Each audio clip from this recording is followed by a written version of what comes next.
To be able to vote, there are lots of deadlines, forms, and steps you must complete, which can be a little overwhelming.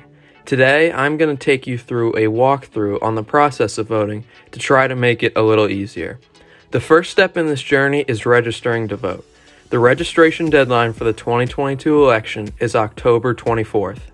There are 4 ways to register to vote in PA. You can register online, by mail, in person at the county registration office, or at different government agencies like PennDOT. No matter which option you choose, you will be required to fill out a voter registration form. This form will ask you questions about your personal information. The PA Department of State has a video that goes through the registration form step by step that may answer any specific questions you have while filling out the form. The link to that video will be included at the end. After you have completed the form, your voter registration information will be processed and you can track the status of your application on the Department of State website. Eventually, your voter registration application will be approved and then you should be sent a voter registration card in the mail. The next step in your journey is determining how you are going to vote. And each way, mail-in, in-person, and absentee, requires that you do some planning beforehand. If you would like to vote in person, you want to make sure you know where your polling place is, which can be found using a PA Department of State tool. You then might want to consider watching a video on how your county's voting machine works, which can also be found on the Department of State website. If you would like to vote by mail-in ballot, there are 2 options for you. You can request a mail-in ballot on your voter registration form, or there is a separate mail-in ballot request form that can be done online, in person, or through the mail. If you would like to vote through an absentee ballot, know that many of the procedures are the same as mail-in ballots. The only difference with absentee ballots is that the request form requires you to list a reason for your absence. Mail-in and absentee ballot applications must be received by November 1st, 2022.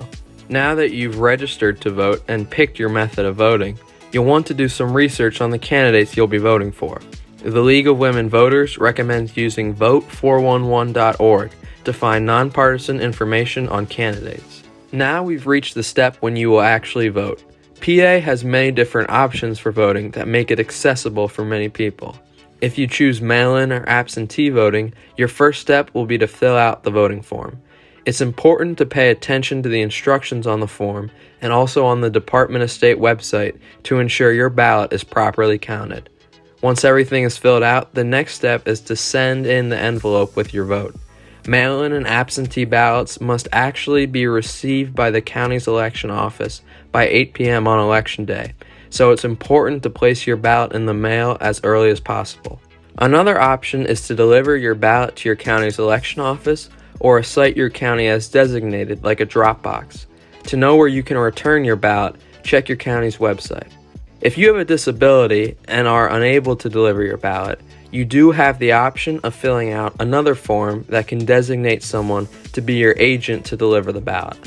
Finally, PA does not have traditional early voting, but once ballots become available, which is usually a few days before the election, you do have the option to go to your county's election office and vote early there. This process will involve applying for a mail-in ballot and filling out the mail-in ballot, all during the same trip to the elections office. The last option to vote in PA is by voting in person. PA's polls open at 7 a.m. on election day and close at 8 p.m. In 2022, election day is November 8th. Only first-time voters or voters new to the precinct are required to show an ID to vote, which can be a driver's license or even a utility bill. Your voting should go smoothly, but occasionally there may be hiccups. For example, if the polls close at 8 p.m. and you are still in line, stay in line and vote. Additionally, if you make a mistake on your ballot, you can request a new one. Finally, if the machines are down at your polling place, you can ask for a paper ballot. If you have a disability, you are allowed to bring a person to the polls that can assist you while you vote.